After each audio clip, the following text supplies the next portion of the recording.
Hello everyone, Radhe Radhe সবাইকে। হরে কৃষ্ণ, জয় শ্রীকৃষ্ণ। আশা করছি তোমরা সবাই খুব ভালো আছো, আমিও খুব ভালো আছি। চলে এলাম ছোটোখাটো মিষ্টি ভিডিও নিয়ে। তো আজকে তো দেখতেই পেলে যে সকাল থেকে একটা বড় ব্লগ সেন্ড করেছি, তো সেন্ড করবো তোমাদের সাথে।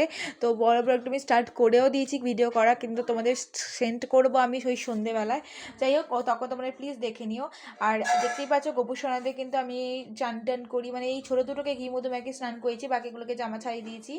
দিয়ে এখন দিয়েছি বিস্কুট আর জল আর তুলসী পাতা তো দিতেই হবে, আর যে সারাদিনের জল রেডি করা আছে।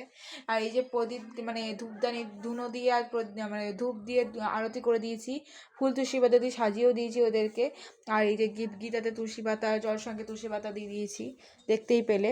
তার সাথে দেখো বিছানা গোছানো, জামাকাপড় ধুই মেলা, বাসনগুলো এখানে উগুর করা হয়ে গেছে। এখন বেজে গেছে 10:15। আমি ঘুম থেকে উঠেছি মিতাল বাবু না 6:30টায়। উঠে আমি কিন্তু সব কাজ আমার কমপ্লিট, জগিং করা, ইয়োগা করা, সকালে একটু ছোলা গুড় খাওয়া, ঠিক আছে। তারপর স্নান টান করে বাসি জামা ধুয়ে মেলা, নিচে ঘর বাঁধি সেটা পরিষ্কার করা, তারপরে ওপরে ঘরটা ঠাকুর ঘর পুছে ওপরে পুজো দেওয়া, তুলসী গাছে জল দেওয়া, ঠিক আছে। সামথিং যত কাজ থাকে আমার সারাটা দিনে। তোমরা সেই ব্লগ আগেও অনেকবার পেয়েছো বলে সেই ব্লগটা বড় ব্লগে বা ছোটো মিনি ব্লগে আমি কখনোই আর শেয়ার করি না, কারণ তোমরা জানোই আমি সারাটা দিন কত কাজ করি, মানে কী কী কাজ করতে পারি সব তোমাদের ধারণা হয়ে গেছে। ওই কারণে ওগুলো আর শেয়ার করি না। এখন যেগুলো পারি যে ছোটো ছোটো করে সুন্দর সুন্দর করে ভিডিওগুলো করার। তো যাই হোক, আমি জানি না তোমাদের আমার ভিডিও কেমন লাগে। যদি ভালো লেগে থাকে অবশ্যই চিরশ্রী গপু চ্যানেলে সাবস্ক্রাইব করে পাশে বেল বাটনটা ক্লিক করে দিও। এবং যদি ভালো লেগে থাকে এই ভিডিওটা, তাহলে তোমরা লাইক কমেন্ট শেয়ার করে দিও। আর প্লিজ চিরশ্রী চক্রবর্তী ফেসবুক চ্যানেলটাও আমার সাবস্ক্রাইব ফলো করে দিও।